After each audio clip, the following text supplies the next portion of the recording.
Let's see how this manual is now being arranged. So we'll have to think of the volumes. We can very well say as two volumes. The volume 1 would actually be the tabular list.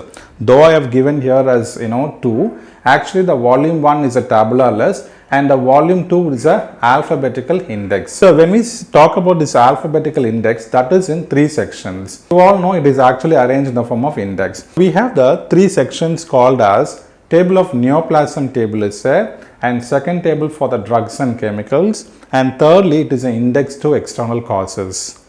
Now here you need to understand all of these. What do you mean by a neoplasm table? What do you mean by a drug table or a chemicals table? And what is this external causes? And next, in general, you should know what an alphabetical index is. In order to select the specific ICD 10 cm code, you should know the exact arrangement.